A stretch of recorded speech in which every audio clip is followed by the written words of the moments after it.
Hello, this is Matt from Peavey, and I will be showing you how to get up and running with the new Vypyr edit software for the Vypyr Vypyr 1, 2, and 3. The first step is to make sure that you have the latest firmware on your Vypyr Vypyr. When you load up the software, select Vypyr USB interface for the MIDI in and MIDI out. If you receive an error message stating that your firmware is out of date, visit the Vypyr page on peavey.com to get the necessary update files.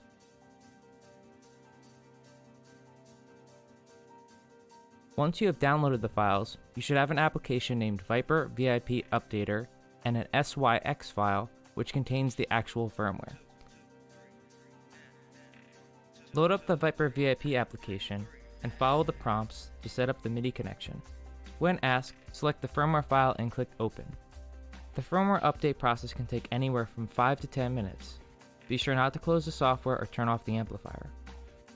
After the firmware update is complete, relaunch Vypyr Edit just as you did from the start.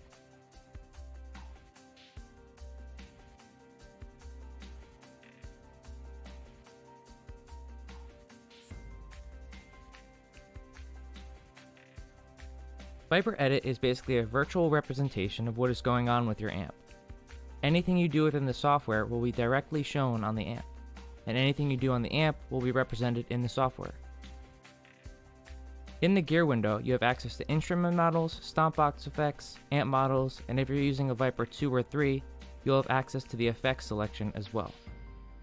Every VIP model has the same amplifiers, but offer different stomp boxes, instrument models, and effects.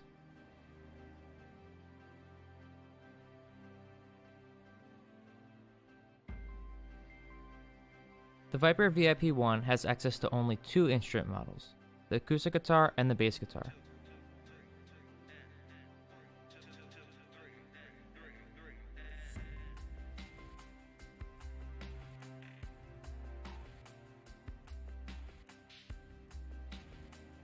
Within the stomp box selection field, you will notice that fuzz pedal is grayed out, as the fuzz pedal is not available on the Vypyr 1.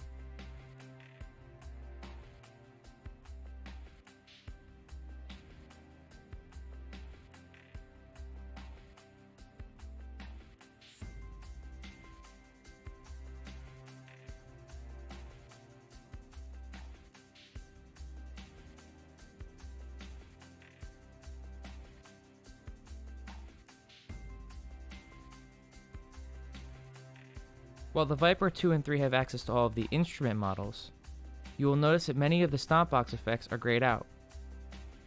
All of the grayed pedals are offered as separate effects located next to the amplifier section.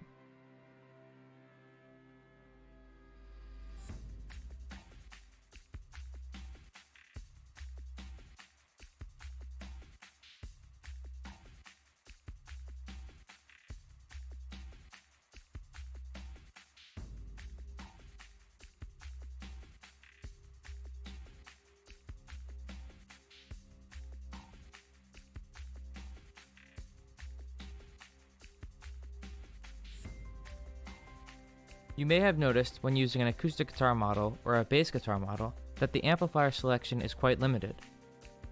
This is due to a feature called Demo Mode, and by default, Demo Mode is on.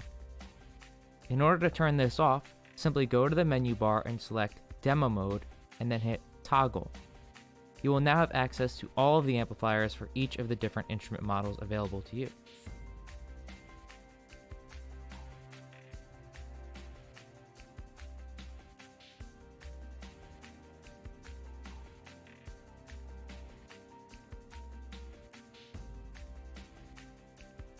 One of the best features of Vypyr Edit is the ability to save, load, and share your presets that you design. Once you have configured all of the settings that you like, type in the name of your preset in the top right of the window next to Preset Name. Next, go to File, Save Preset. If you want to load a different preset, simply go to File, Open Preset. It's really just that simple.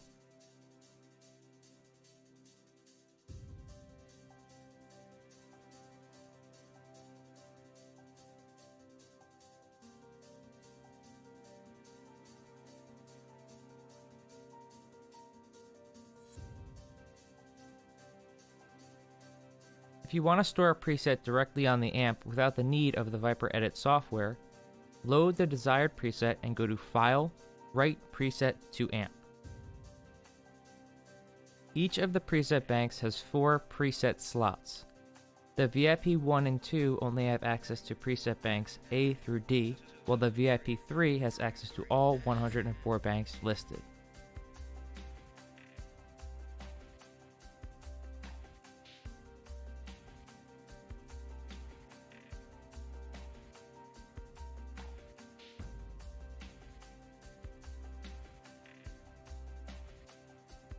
Also included with the Vypyr Edit software are 8 different backing tracks located under the Jam tab. You can play along to these tracks with whatever settings you have created within the Gear tab. Hundreds more backing tracks can be purchased at guitarinstructor.com. The Learn tab includes video guitar lessons from Rockhouse, ranging from beginner to intermediate levels. If you're looking for more lessons, just visit rockhousemethod.com to check out some more.